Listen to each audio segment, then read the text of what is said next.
Buenas noches, hermanos, que Dios los bendiga. Estamos una vez más, con el favor de Dios, aquí en los discipulados de los jueves de Familia del Sembrador. Hoy vamos a continuar con la historia misionera después de la Reforma Protestante. Amén. La clase anterior, con nuestra hermana Saraceli, tocamos el tema antes de la Reforma Protestante. Amén. Y antes de pasar con el desarrollo del tema, vamos a orar. Amén. Dios y Padre bueno, te damos gracias, Señor. Gracias por este tiempo que vamos a compartir, Señor, una porción de tu palabra, Señor. Te pedimos en el nombre de Jesús que tú, Señor, a las personas que están conectadas, que están ahí, Señor, detrás de las cámaras, de la pantalla, Señor, tú abras su corazón, su mente, para que puedan, Señor, entrar todo lo que vamos a hablar, porque tú eres el que vas a hablar, Padre Santo. Nosotros solamente somos instrumentos en tus manos. Padre Santo, en este tiempo, Señor, dirígenos y ten el control. Te lo pedimos en el bendito nombre de tu Hijo Jesús. Amén, amén. Y amén. Bien, vamos a empezar con una lección de uno de los autores. Y yo quiero, hermanos, pedirles que tomen mucha atención, porque esta lección que les voy a leer nos enseña, y cuando hemos estado estudiando hemos encontrado muchas cosas valiosas para nuestra vida espiritual. Amén. Dice, dijiste, no hay llamado. Creo que diríamos, no escuché el llamado. Pon tu oído en la Biblia y escúchala. Ordenarte ir y arrancar a los pecadores del fuego del pecado. Pon tu oído en el fatigado y agonizante corazón de la humanidad y escucha su lastimoso gemido pidiendo ayuda.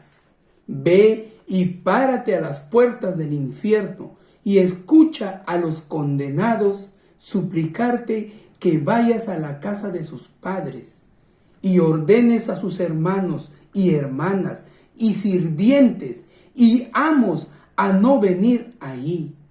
Y luego mira a Cristo a la cara, cuya misericordia has profesado obedecer, y dile si unirás tu corazón y alma y cuerpo y circunstancias a la marcha que pregoné su misericordia para el mundo.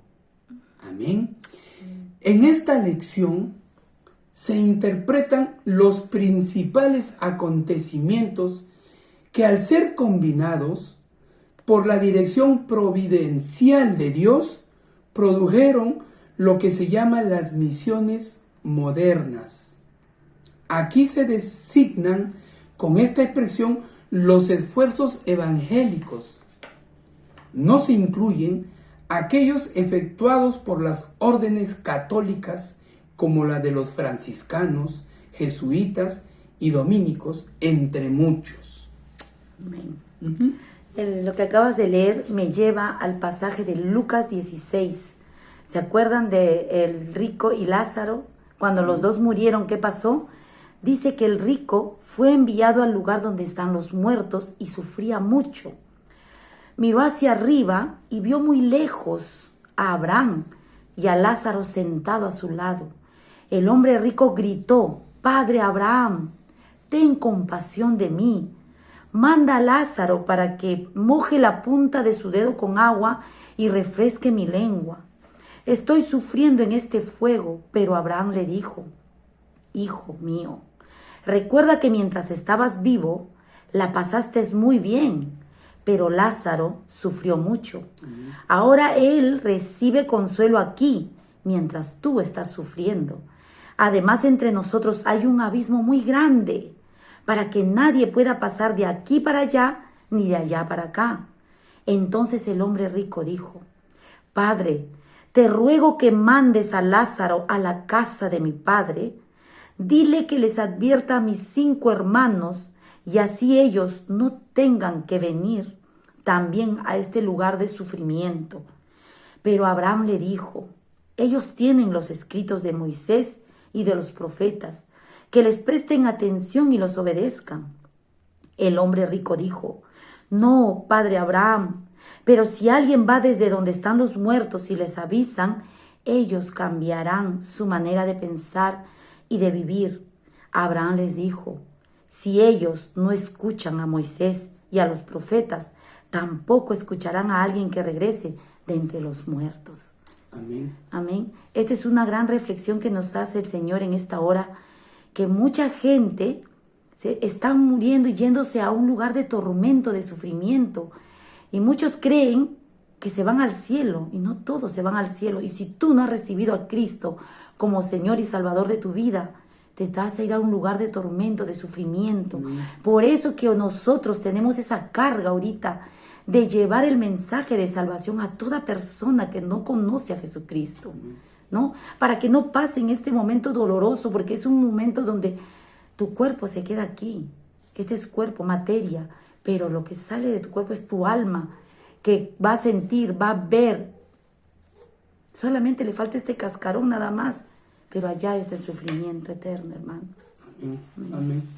Sí, y es importante, ¿no? Y quiero volver a repetir solamente este comienzo donde dice, ¿no? Dijiste, no hay llamado. Y el autor añade, ¿no? Como corrigiendo, creo que dirías, no escuché el llamado. Porque muchas veces cuando uno le habla de la salvación a alguien, no es que no lo hayan llamado o no le hayan hablado, es que no quiso escuchar. Cuando yo leí 1, 2, 3 veces, me dio mucho a pensar esta sola frase. O sea, no hay excusa para decir que no nos dijeron, que no nos avisaron, que no nos compartieron el evangelio. No hay excusa, hermanos.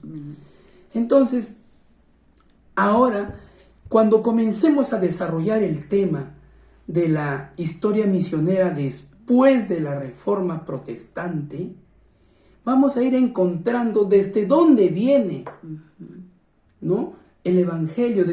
Esto se ha originado muchos años atrás, ¿no? Y vamos a ver personajes, organizaciones que contribuyeron a la Reforma Protestante. ¿Y por qué ponen como título Reforma Protestante? Si usted en alguna oportunidad ha escuchado que a nosotros los creyentes, los cristianos, nos denominan protestante, la Iglesia Católica cuando se refiere a nosotros no dicen cristianos, dicen los protestantes. O cuando ven a una sola persona, dicen el protestante está hablando. Me imagino que ustedes han escuchado. Entonces, ya en la clase anterior nuestra hermana Araceli nos dio el concepto de lo que es la reforma o lo que es un protestante, ¿no? ¿Por qué? ¿A causa de qué se inició la Reforma Protestante? Fue un movimiento religioso que tuvo sus inicios en Alemania en el siglo XVI. ¿Pero por qué? ¿Por qué nació ese movimiento religioso, no? ¿Por qué me imagino esas personas o ese personaje que lideró, protestó, levantó, alzó su voz? Porque veía que en las iglesias de ese tiempo veía malas prácticas, ¿no? Habían abusos al interior de las iglesias. Y un ejemplo claro lo tenemos en el Perú.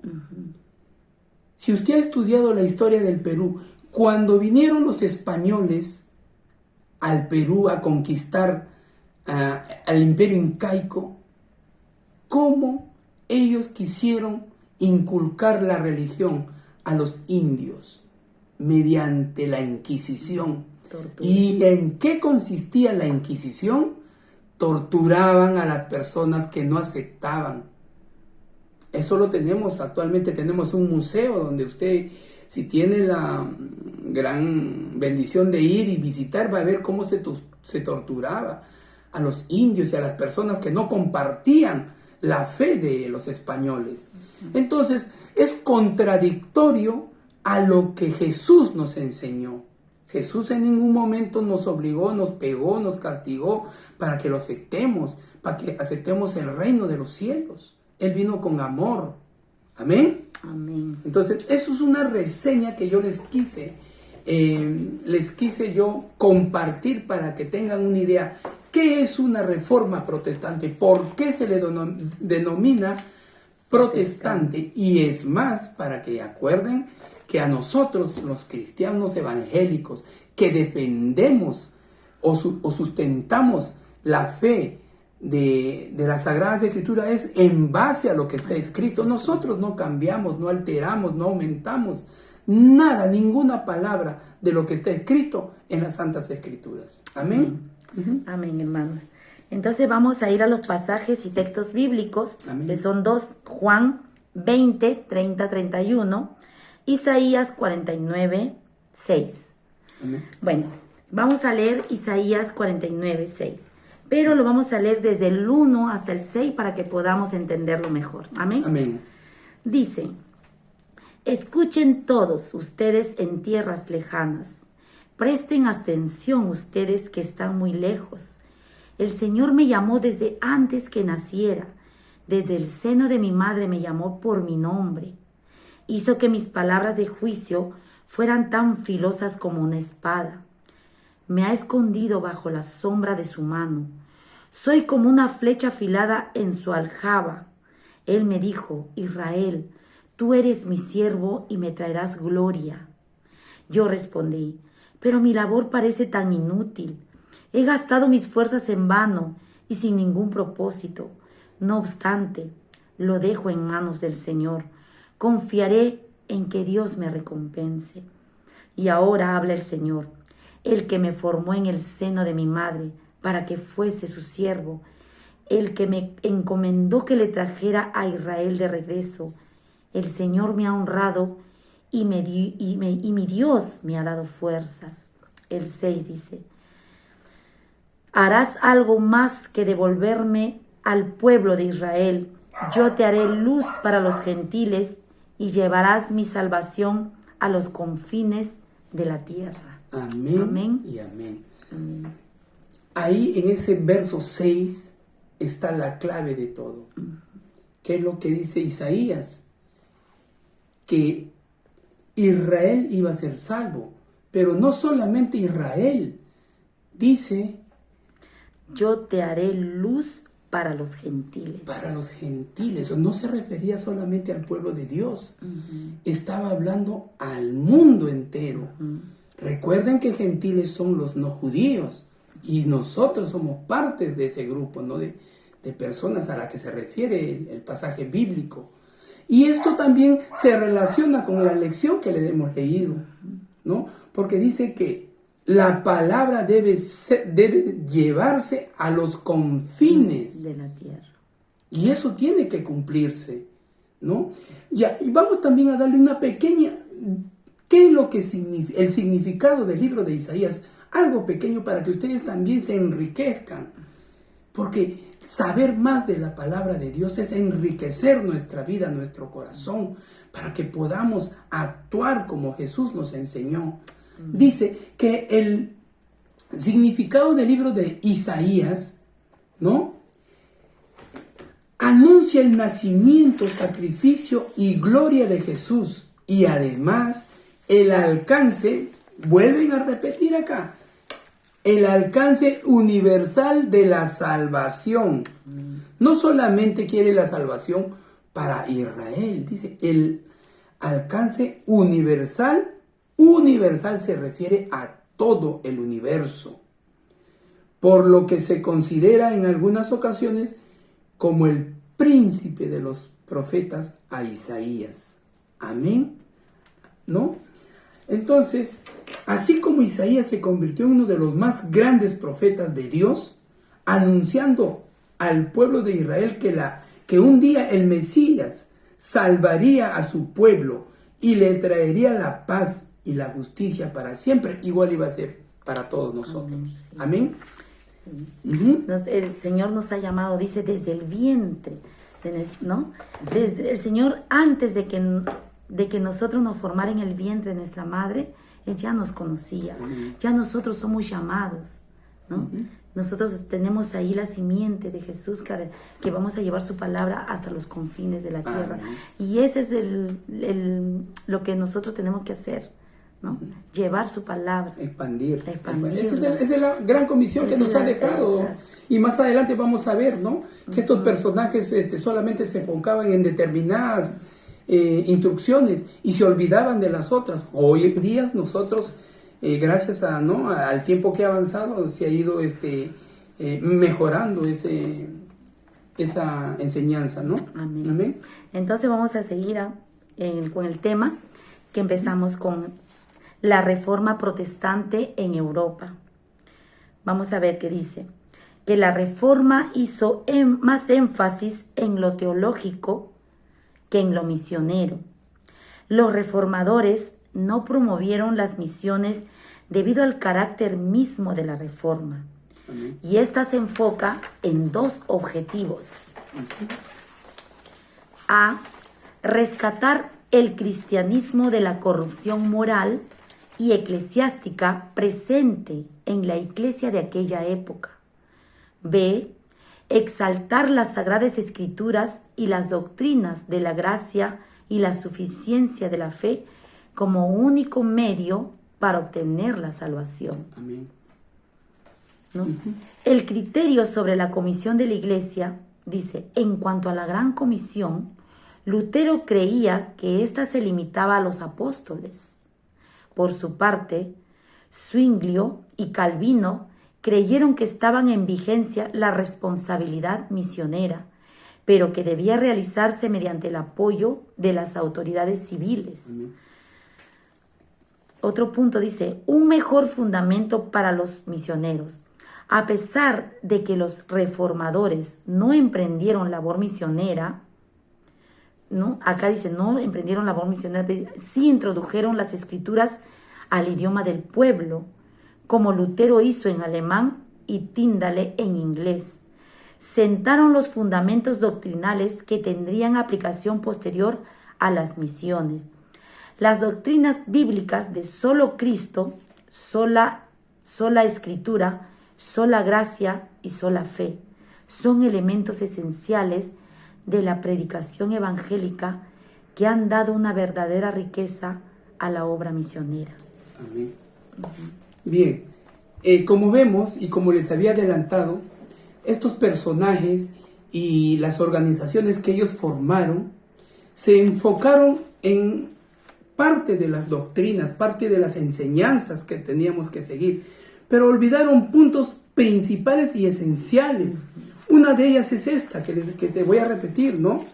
Dice, exaltar la Sagrada Escritura y las doctrinas de la gracia y la suficiencia de la fe, como único medio para obtener la salvación. Y nosotros sabemos que el único medio para obtener la salvación es aceptar y reconocer a Jesús como nuestro Señor y Salvador.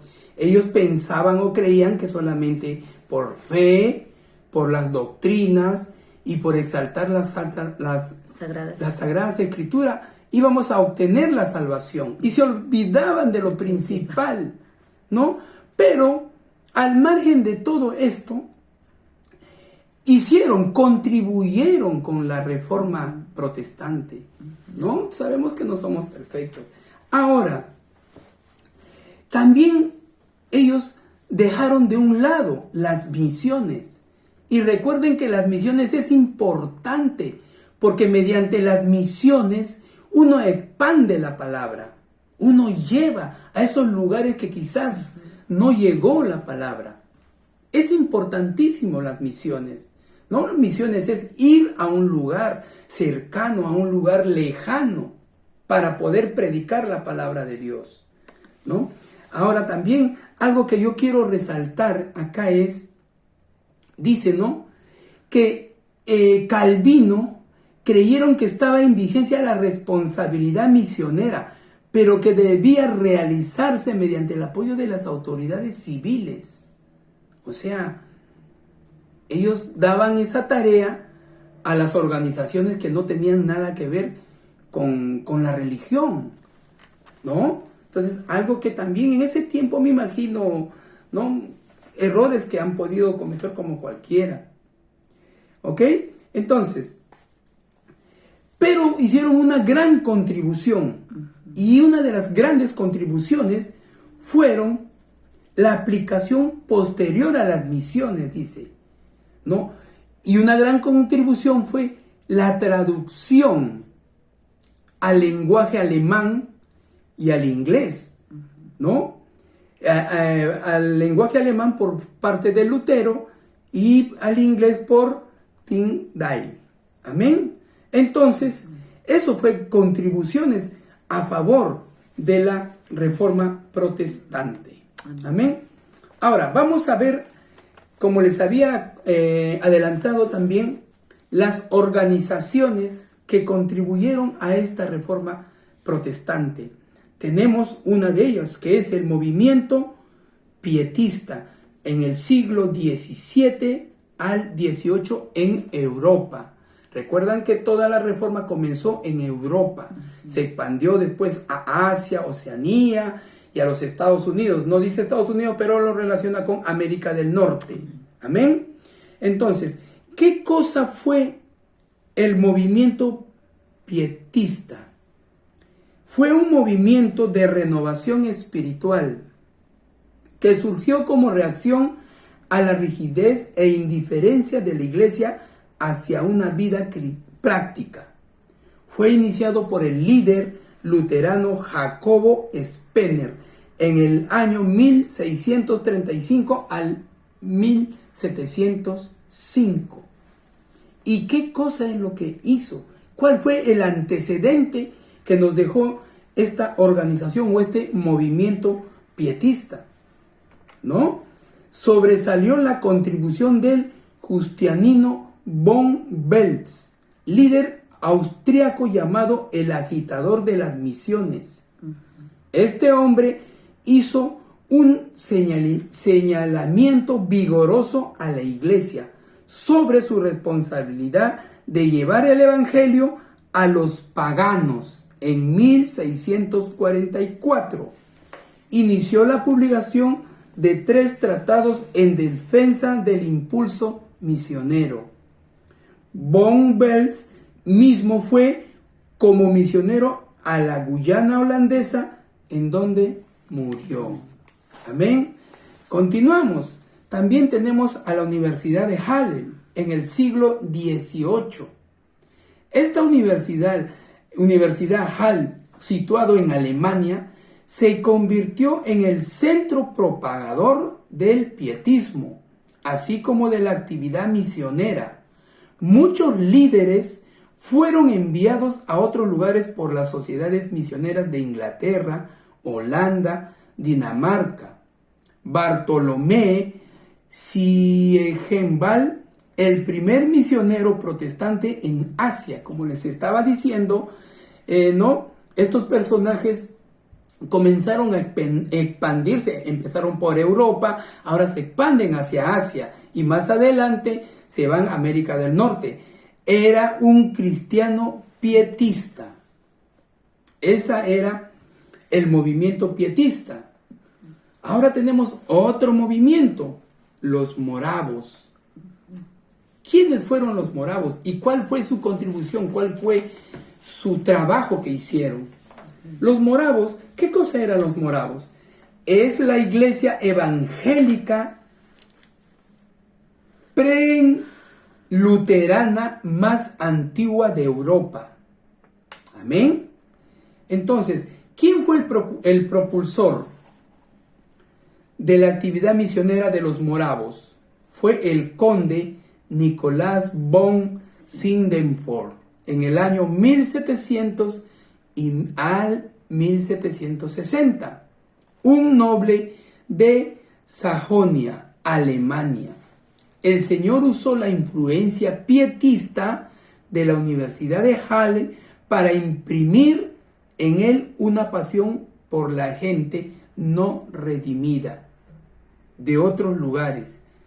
Y este conde Mira cómo es cuando uno, como dijo mi esposa Giovanna, Dios ya nos conocía desde el vientre de nuestras madres. Y a él lo usó. Tuvo un llamado. Mira, él tuvo un llamado para reformar, Desde para niño. contribuir. Y este personaje desde niño, dice, formó un club, siendo niño, 10 años.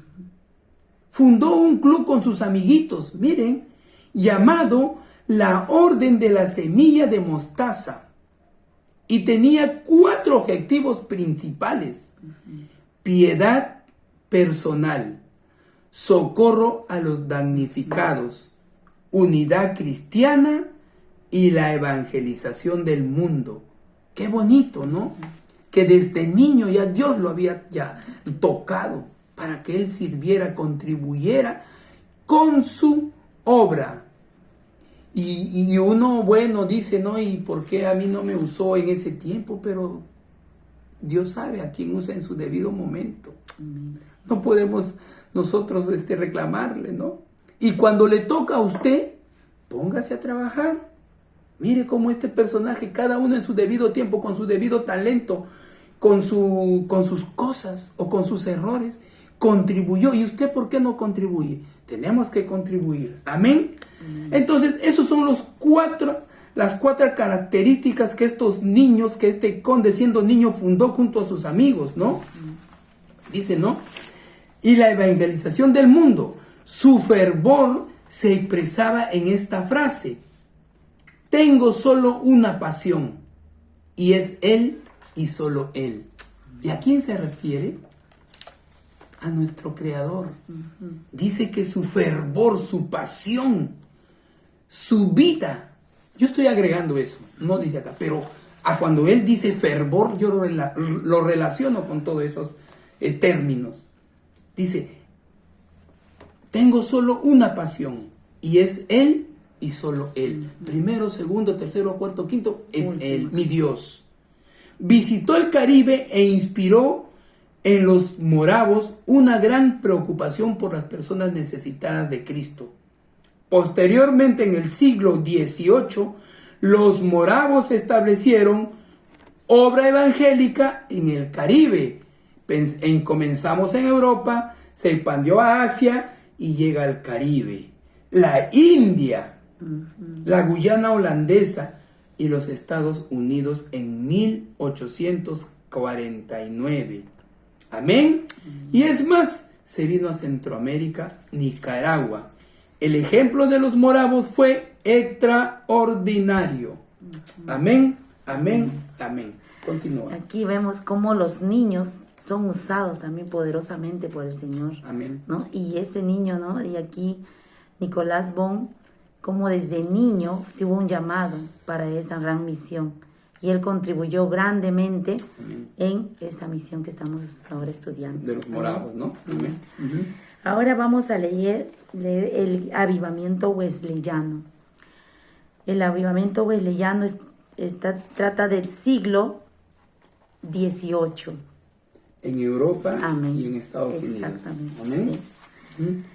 El encuentro de los hermanos y ministros anglicanos Carlos y Juan Wesley, ¿no? Son 2 hermanos, ¿no?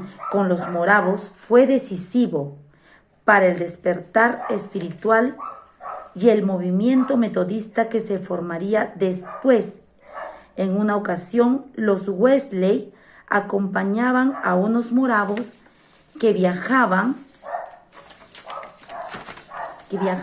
a América en una pequeña nave y fueron impresionados por la fe de ellos. Posteriormente, en Inglaterra, se inició el movimiento metodista en forma de sociedades religiosas dentro de la iglesia anglicana. El avivamiento no solo penetró en Inglaterra, sino que se extendió también a América del Norte.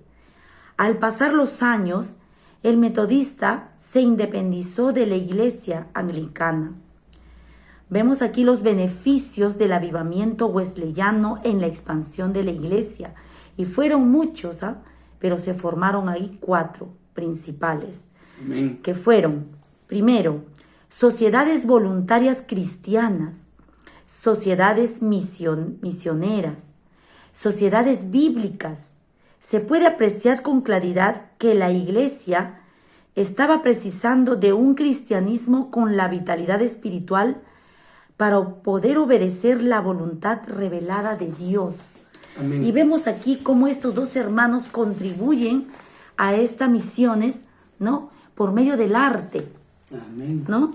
Dice, fue uno de los más prolíficos compositores de himnos en la historia del protestantismo y representa el despertar musical de la iglesia del siglo XVIII. Pero no solo fue un magnífico compositor, sino que también tenía un dominio increíble de la teología y de la Biblia. Sus sermones eran muy bíblicos, breves y simples. Junto con su hermano Juan, fundó el movimiento metodista. Este se inició cuando en 1929 organizaron un club de jóvenes y amigos universitarios para estudiar la Biblia, practicar actividades espirituales y ayudar a los necesitados, ¿no? Aunque fueron bautizados y criados en la iglesia cristiana, la experiencia de conversión de Carlos llegó en 1738. Luego de haber fracasado en un viaje misionero a América y de haber sobrevivido a una gran tormenta en el viaje de regreso, él y su hermano se dieron cuenta de que, aunque predicaban la fe salvadora, ellos no la tenían, ¿no? Qué pena, mira. Ellos mismos se dieron cuenta de eso. Perdón, sí, esto es algo para resaltar. Ellos predicaban, pero no eran salvos hasta que llega un incidente, ¿no? Llega un incidente en el cual, por la misericordia de Dios, antes de morir, ellos se entregan. Continúa. Amén. ¿No? Poco después, Carlos cayó en cama enfermo y allí una mujer le habló sobre la salvación de su alma. De esta manera, pasó de muerte a vida, ¿no? Al aceptar la gracia salvadora de Jesucristo. Fue ordenado como sacerdote en la iglesia anglicana y se oponía a que el movimiento metodista se apartara de la iglesia de Inglaterra, pero su predicación entusiasta, llamando al arrepentimiento y a la conversión, hizo que le expulsaran de la parroquia anglicana que pastoreara. Mira qué pena. Su obispo anglicano le prohibió acceder a otra, por lo que tuvo que sumarse a las iglesias metodistas independientes que se estaban organizando. Y en 1749, a los 42 años, se casó con Sarah Wayne. Tuvieron 8 hijos, de los cuales solo 13 sobrevivieron a la primera infancia. Durante 18 años, hizo junto con su esposa y Juan Wesley viajes evangélicos por toda Gran Bretaña. Amén. Amén. Qué hermosa, ¿no? Esa historia de Carlos. Pero cuando cae enfermo, ¿cómo es? Dios da oportunidades en muchas ocasiones, no solamente en una, dos. Este personaje, Wesley, mira cómo enseñaba el camino de la salvación y él no la tenía. Es un contraste, ¿no?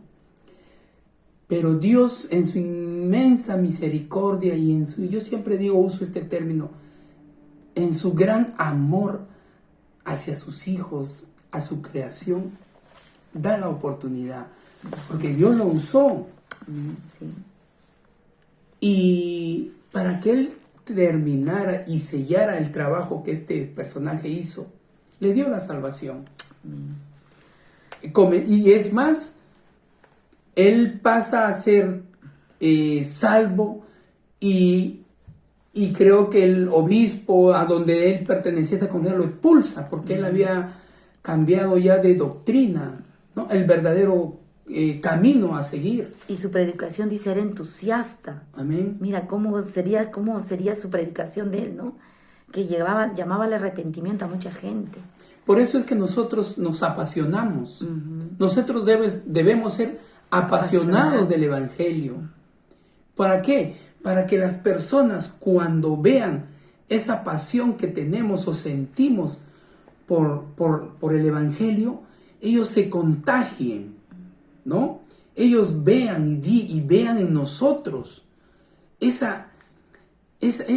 carisma, esa atracción que se refleja. Dios se refleja en nosotros cuando nosotros trabajamos con pasión, con sacrificio. Es ahí donde Dios se glorifica en nosotros. Es Dios el que se glorifica. Por eso es que las personas ven, no, esa gracia. Y mira, como tú lo dijiste, ¿no? Las personas vieron ese apasionamiento por lo que Él estaba haciendo, lo que estaba contribuyendo. Amén. Bien, seguimos. Ahora vamos a ver a dónde más se expande la reforma protestante. Empezó en Europa, Asia, al Centroamérica, ¿no? Y viene a América del Norte, Estados Unidos. Dice, en el siglo XVII, muchas familias ingleses creyentes, entre ellas puritanos evangélicos perseguidos, vinieron a América del Norte, ¿no? Mire, cómo también me recuerda cuando los apóstoles cuando murió Jesucristo, los apóstoles se esparcieron. ¿Por qué? Porque iban a ser perseguidos. Pero empezaron a hablar del Evangelio. Es lo mismo que sucede acá. Dice, ¿no? Entre ellas, puritanos evangélicos perseguidos vinieron a Estados Unidos, América del Norte, a fundar colonias a partir de la mitad del siglo XVIII. Ese pueblo experimentó una serie de avivamientos sin precedentes.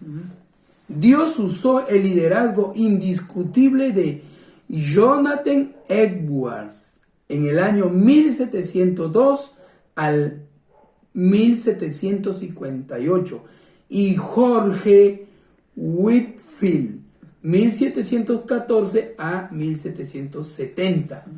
Este despertar profundo y duradero puso las bases para el gran movimiento misionero que se desarrolló en los siglos XIX y XX. Amén. Amén.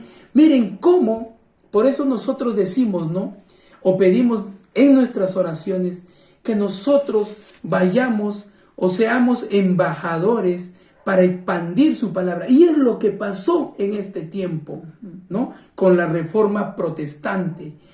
Por alguna u otra circunstancia, sea buena o sea en medio de la aflicción, la palabra de Dios va y se expande. En este caso eran perseguidos, huían de su lugar, pero iban a otros lugares donde no había llegado todavía la palabra de Dios. Pero ese es el plan de Dios. Y se va a cumplir. Sea conmigo, sea con usted. Si no es conmigo, porque no lo quiero yo hacer, si no es con usted, lo hará con otro. La palabra continúa. El evangelismo continúa. Y ahora es tarea de nosotros ir en esa misión. Por eso, ¿no? Decimos las misiones. Nuestros pastores nos dieron este tema con un fin fundamental, en comenzar a profundizar y a practicar las misiones. O sea, no solamente en la iglesia vamos a expandir el evangelio, dentro del templo no, también tenemos que hacerlo fuera, a los lugares más cercas o lugares lejanos. Ya Dios definirá a dónde nos va a llevar. Usted póngase en las manos de Dios. Amén, hermanos. Amén, hermanos.